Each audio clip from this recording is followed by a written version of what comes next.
아주 세상에 넣었네. 페이스북 인스타그램을 खोजी प्रेम करिबा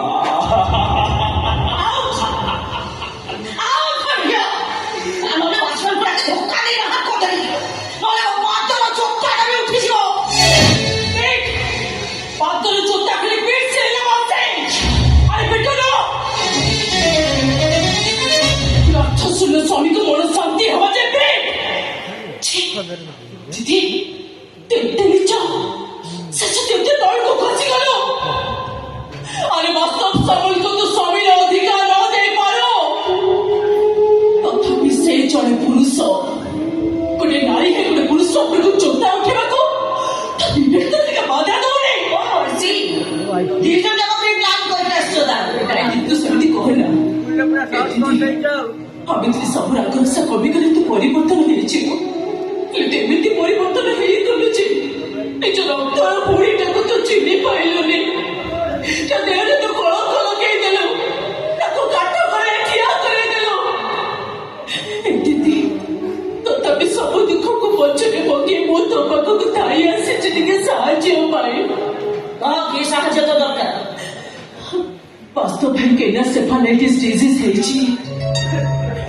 brain cell गुड़ाक धीरे धीरे नष्ट हो जाऊँगी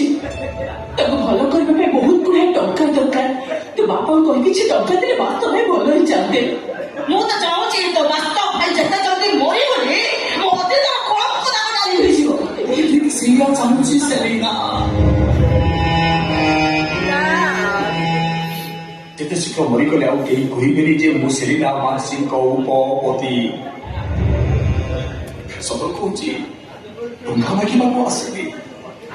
तुम छुआर भविष्य कहूँ छुआटा बड़ हवा जाए तब पाखरे रहू देख सेलिना मनीष पड़िया जब छुआटा किसी ना मु शांति मरी पारि ना तुम खुशी संसार कर कथा भाव छुआ को पाखे रख तार जत्न नियो छुआटा बड़ हो जाऊ मुझे कहूनी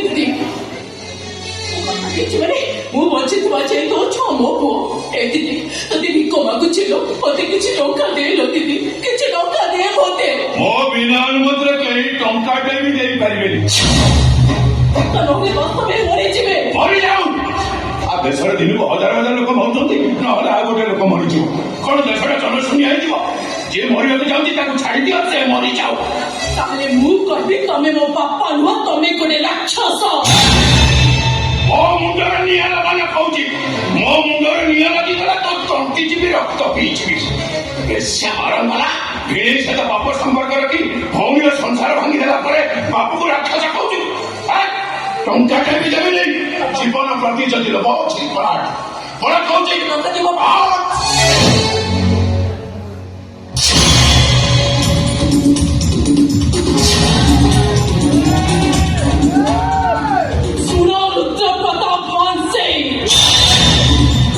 मानसिक वंशर समस्त प्रॉपर्टी उपरे मोर भी 50% शेयर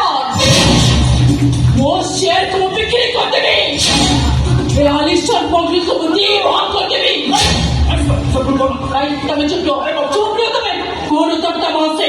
मते टंका दबो ना मु 50% शेयर बिक्री करबी वो जोते मते ठीक अछि तू जदी तो शेयर का बिक्री कर दो मु मना करबी जाई আজি ले আজি नुए पे ए बहुत करे ब्रदर साहब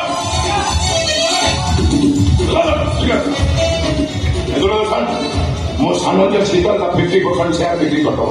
कोर्ट पेपर रे ताकर सिग्नेचर कर दियो आ ये समस्त प्रॉपर्टी रे उत्तराधिकारी मो बड़ झियो सेलिना मानसिंह हाते कागज पत्र कर दियो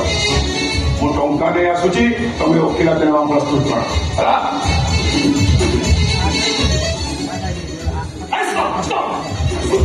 बिल्कुल भविष्य को अन्याय को झेल देना तो कथा मान